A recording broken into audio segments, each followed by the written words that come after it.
Hi అండి. అందరూ ఎలా ఉన్నారు? బాగున్నారా? మేమైతే చాలా బాగున్నాం. మీ అందరు కూడా బాగున్నారని అనుకుంటున్నాను. ఈ వీడియో వచ్చేసి సండే రోజుదండి. సండే రోజు మేము ఎక్కడికెళ్ళాము, మా ఫ్రెండ్స్‌తో ఎలా టైం స్పెండ్ చేసామనేది మీ అందరికీ షేర్ చేస్తున్నాను. ఇంకా అందరం కలిసి ఒక్కచోటే లంచ్ చేద్దామని చెప్పేసి లంచ్‌కి ప్రిపేర్ చేస్తున్నాము. ఇవాళ కర్రీ వచ్చేసి మా నరేష్ అన్నయ్య ప్రిపేర్ చేస్తా అన్నాడు. అంటే ఇవాళ ఓన్లీ జెంట్స్ కుకింగే, లేడీస్‌కి హాలిడే ఇచ్చారు. ఇక్కడ ముందుగా చికెన్‌ని ఒక 2 కేజీస్ తీసుకున్నారు అందరికని చెప్పి. చికెన్ని ఒక 2-3 సార్లు బాగా వాష్ చేసినాక ఒక గిన్నెలోకి తీసుకున్నారు. దాంట్లోనే కారము, ఉప్పు, పసుపు అన్నీ వేసి బాగా కలుపుతున్నారు. ఉప్పు, పసుపు, కారం అన్నీ వేసినాక ఒక 10 నిమిషాలు బాగా కలిపి మూత పెట్టి ఒక గంట పాటు పక్కన పెట్టేసాము ఈ చికెన్ని. మొన్న మా బ్యాచ్లో ఒకళ్ళు మిస్ అయ్యారని చెప్పాను కదా, వాళ్ళు కూడా హైదరాబాద్ నుంచి వచ్చారు. ఇంకా అందరం కలిసి ఒక చాట కలుద్దామని చెప్పేసి ఇలా పార్టీ అనమాట.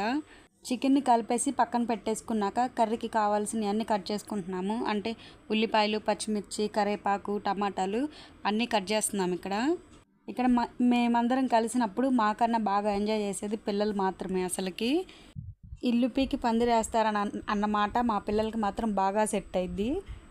ఇంకా అక్కడ ఉన్న బొమ్మలన్నీ తలా ఒక్కొక్కటి పంచుకున్నారు. ఆ బొమ్మల కోసం కూడా కొట్టుకోవటమే. ఎందుకు కొట్టుకుంటారో ఏమో తెలీదు. వాళ్ళే కొట్టుకుంటారు, మళ్ళీ 5 నిమిషాలకి వాళ్ళే కలిసిపోతారు. ఇంక ఇక్కడ మా సైరాకైతే ఆవు దూడ బొమ్మ ఉండిద్ది కదా, అది చూసి అమ్మ ఆవు బొజ్జుంది, చిన్న ఆవు బొజ్జుంది అని చెప్పి చూపిస్తుంది. వాళ్ళ మమ్మీ దగ్గర బొజ్జుంది అని చూస్తుంది. ఇది చూసింది కాక వాళ్ళ ఫ్రెండ్ చిన్నిని కూడా పిలిచి, చింతల్లి చూడు ఇక్కడ చిన్న ఆవు ఉంది, బొజ్జుంది, ఆవు బొజ్జుంది అని చెప్పి చూపిస్తుంది.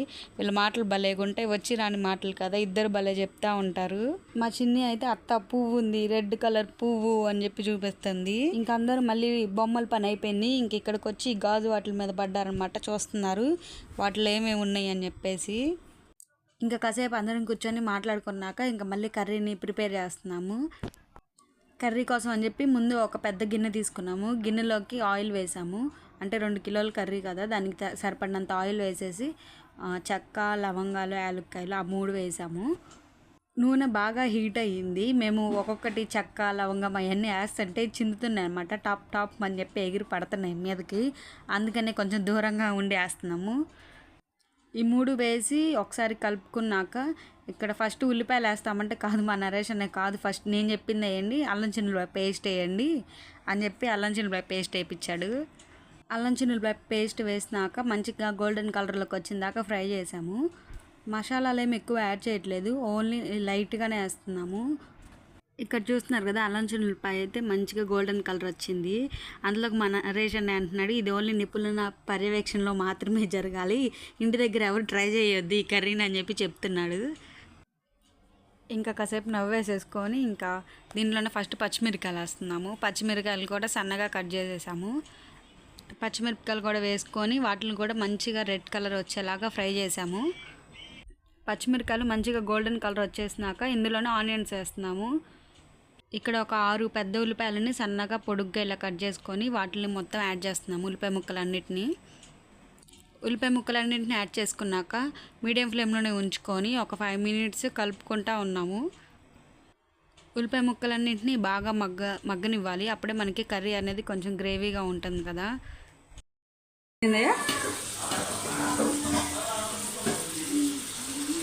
చిన్ని తల్లి నరేష్ అన్నయ్య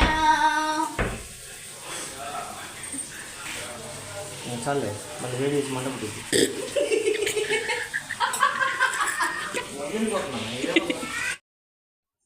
చూశారు కదా, ఇంక వంట చేసినంతసేపు ఇంక ఇవే ఒకటి మీద ఒక డైలాగులు వదులుతూనే ఉంటాడు. మేమైతే అసలు ఇంకా నవ్వుతూనే ఉంటాము.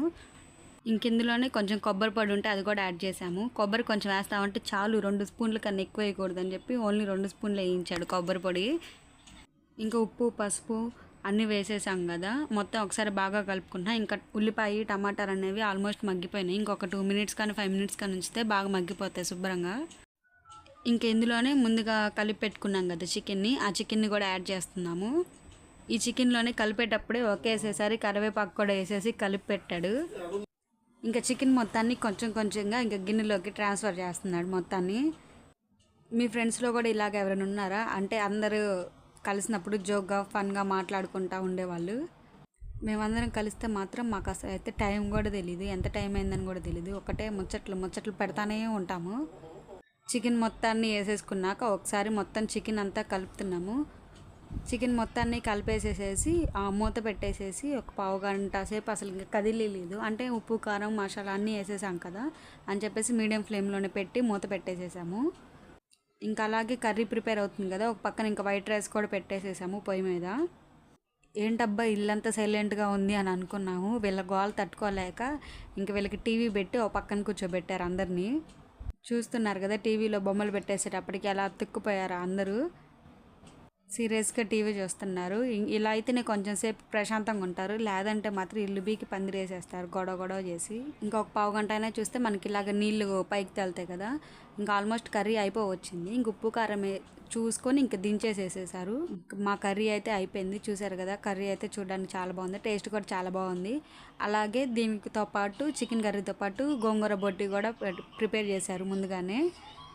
ఇంకా 1:30 కల్లా అన్నం కూరలు అన్నీ అయితే రెడీ అయిపోయినాయి. ఇంకా ముందుగా పిల్లలకి పెట్టేస్తున్నాము అన్నము. ఇంకా అందరము ఎవరి పిల్లలకి వాళ్ళ అన్నం పెట్టేసేసి తినిపిస్తున్నాము. ముందు పిల్లలకి అన్నం పెట్టేస్తే ఒక పెద్ద పని అయిపోయింది అనమాట. అదే పెద్ద టాస్క్ అసలుకి తల్లులందరికీ. వాళ్ళకి అన్నం పెట్టడమే ఒక గంట పట్టిద్ది. మేము 1:30 కూర్చుంటే 2:30 దాకా పిల్లలకి అన్నం పెట్టి నోట్లో పెట్టి తిను అని అరుస్తానే ఉంటే అప్పుడు తిన్నారు. పిల్లలు వెజ్ కర్రీస్ తిన్నంత ఇష్టంగా నాన్ వెజ్ కర్రీస్ తినరు. ఇక్కడ చూసారు కదా సారిక మా సురేష్ అన్నని ఎలా కొడుతుందో అసలుకి. ఇంకా గొడవ చేస్తానే ఎట్లనో పిల్లలకైతే అన్నం పెట్టేసేసాము. పిల్లలందరికీ అన్నం పెట్టేసినాక ఇంకా మేము కూడా తినేసేసి కాసేపు పనుకునే వాళ్ళు పనుకున్నారు, ముచ్చటేసే వాళ్ళు ముచ్చటేసాము. ఇంక ఈవినింగ్ అందరం కలిసి మళ్ళీ కూర్చున్నాక సురేష్ అన్న మీకు ఒక మ్యాజిక్ చూపిస్తాను ఉండండి అని చెప్పేసి ఇట్లాగా ఆడుతున్నాం అనమాట. కళ్ళు మూసుకోమని చెప్పేసి చేతులు అటు ఇటు ఊపి ఇలాగా చిటికెల్లాగా వేస్తున్నాడు. తర్వాత నీ చేతులు చిన్నంగా లెగుస్తాయని. నిజంగానే నా చేతులు చిన్నంగా లెగిస్తున్నాయి. నాకు భయం వేసింది, నిజంగా దెయ్యం వచ్చిందేమోనని. అసలే దెయ్యం అంటే అదురు నాకు. కానీ అసలు నిజంగా చెయ్యి పైకి లెగిచిద్దా లేదా అని చెప్పి వెళ్ళి నుంచున్నాను. ఒక 5 నిమిషాలకి చిన్నంగా నా 2 చేతులు నాకు తెలియకుండానే పైకి లేచినాయి. ఇంక నాకు భయం వేసేసి వెనక్కి వెళ్ళిపోయాను. ఇంక మా సండే అయితే ఇలా ఫన్గా గడిచిపోయింది. మీకు కనుక ఈ వీడియో నచ్చినట్లయితే ప్లీజ్ లైక్ చేయండి, షేర్ చేయండి, కామెంట్ చేయండి. Thank you for watching. Bye.